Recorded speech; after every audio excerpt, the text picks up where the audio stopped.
بسم اللہ الرحمن الرحیم۔ ابتدا ہے رب کریم کے بابرکت نام سے، جو شفا دینے والا ہے، جو بقا دینے والا ہے۔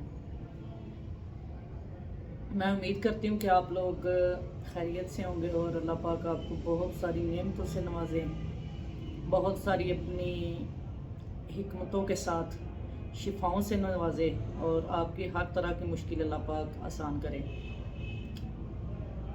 کافی دنوں کے بعد آج میں ویڈیو کی طرف آئی ہوں۔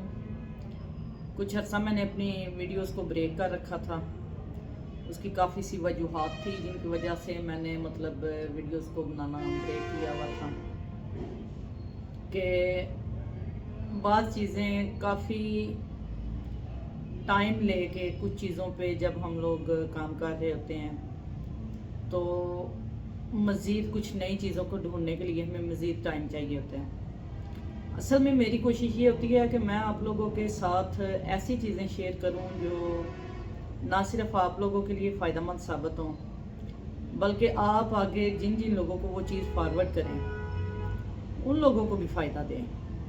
اور جب آپ کو اللہ پاک فائدے سے نوازے، آپ کو اللہ پاک شفاؤں سے نوازے، تو آپ لوگ مجھے اپنی دعاؤں میں یاد رکھ سکیں اور اچھے لفظوں میں میرے لیے دعا گو ہوں، کیونکہ یہی اصل صدقہ ہے۔ ایک دوسرے کے لیے جو ہم دعا کرتے ہیں یہی ہمارا صدقہ ہے۔ اچھے طریقے سے دوسروں کے ساتھ میل جول، یہی صدقہ جاریہ ہے۔ اور باقی معاملات، زندگی، موت، بیماری، شفا، یہ سب چیزیں تو انسان کے ساتھ ساتھ سروائیو کر رہی ہیں۔ یہ جب تک انسان چل رہا ہے، انسانیت چل رہی ہے، یہ دنیا چل رہی ہے، یہ سب کچھ چلتا رہے گا۔ لیکن آپ کے منہ سے نکلی ہوئی زبان کی بات جو ہے اور میرے منہ سے نکلی ہوئی جو بات ہے، اس کا اثر ہماری نہ صرف زندگی میں بھی بلکہ قیامت تک ہمارے ساتھ چلتا ہے۔ اس لیے میں کہتی ہوں کہ ایسی کوششوں کو کرنا جن میں کسی کے لیے کوئی بھلائی کا پہلو نکلتا ہو، وہ سب سے زیادہ ضروری ہیں اور سب سے بڑی نیکی ہے آج کے دور میں۔ کیوں آج نفسا نفسی کا دور ہے اور اس میں ہم لوگ دوسروں کے لیے کم اور اپنے لیے زیادہ سوچتے ہیں۔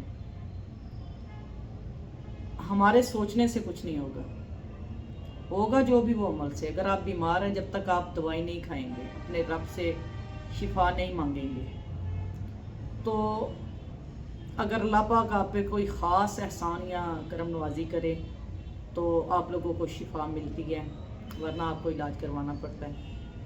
یہ ساری چیزیں عمل سے بنتی ہیں۔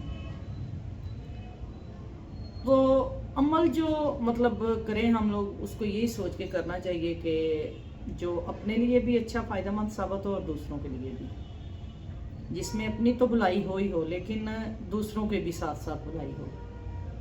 وہ کام ہمارے لیے بہت اہم ہونا چاہیے، اور جب ہم ایسے کام کرنا شروع ہو جاتے ہیں تو اللہ پاک کی طرف سے مدد آنا شروع ہو جاتی ہے۔ بہرحال بات شاید میری کافی لمبی ہو گئی ہے۔ اصل موضوع تھا میرا کہ میں نے جب سے ویڈیوز کو بریک کیا ہوا ہے، میری کوشش یہ تھی کہ آپ لوگوں کے لیے کچھ ایسی چیزیں تحقیق کروں، سرچ کروں، جن میں کہ آپ کو کافی زیادہ اللہ پاک فائدے سے نوازیں اور آپ کی معلومات میں اضافہ ہو۔ اس کے لیے پچھلے دنوں سے میں پائلز پہ کام کر رہی ہوں، بواسیر جس کو کہتے ہیں عام لفظوں میں، بڑی آنت کا جو خراب ہو جانا ہے، مسوں کا ہو جانا، بڑے پیشاب کی جگہ سے خون کا آنا، یہ سارے مسائل بواسیر کے ساتھ آپ کو ہوتے ہیں۔ اور بواسیر ہوتی کیوں ہے؟